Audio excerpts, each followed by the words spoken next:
ଜୟ ଜଗନ୍ନାଥ ସାଙ୍ଗମାନେ ଆଜି ସକାଳେ ଲୋଡ୍ କରି ବାହାରିଲି। ବାହାରିକି ଆସି ପହଞ୍ଚିଲି ଏବେ ଟାଙ୍ଗୀ ଟୋଲ୍ ଗେଟ୍ ପାଖରେ। ଟୋଲ୍ ଗେଟ୍ କ୍ରସ୍ କରିଗଲି ଆସି ଟାଙ୍କିରେ ପହଞ୍ଚିଗଲି।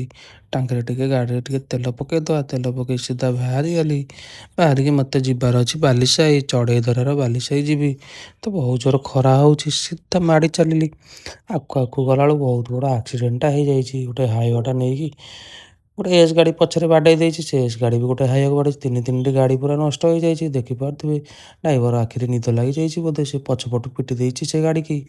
ଏସ୍ ଗାଡ଼ିଟା ଯାଇକି ପୁଣି ଆଉ ଗୋଟେ ହାଇୱାଟା ଠିଆ ତା ଦେହରେ ବାଡ଼େଇ ହେଇଯାଇଛି। ତ ସେଠୁ ଟିକେ ଦେଖିଦେଇ ମୁଁ ସିଧା ଆଗକୁ ମାଡ଼ି ଚାଲିଲି। ବାଲିସାହିରେ ପହଞ୍ଚିକି ମୋ ମାଲ୍ ବି ଖାଲି ହେଇଗଲା। ସେଠୁ ମାଲ୍ ଖାଲି କରି ମୁଁ ସିଧା ମାଡ଼ି ଆସିଲି କଟକ ପାଇଁ। ଦେଖିପାରୁଥିବେ ପୁରା କୋଉଭଳିଆ ରାସ୍ତା ହେଇଛି। ପଛରେ ଦେଖୁଥିବେ କେତେ କେତେ ପାହାଡ଼ ଅଛି। ତ ଏଇ ରାସ୍ତାରେ ମୁଁ ଆସିଥିଲି ମାଲ୍ ନେଇକି ଖାଲି କରିବାକୁ। ତ ଏଠୁ ଖାଲି କରିଦେଲି। ବହୁତ ଜୋର ଖରା ଦେଖିପାରୁଥିବେ କେତେ ଜୋର ହେଉଛି। ତ ସିଧା ଦେଖିପାରୁଥିବେ ପୁରା ବଢ଼ିଆ ମସ୍ତ ରୋଡ଼ଟା ହେଇଥିଲା।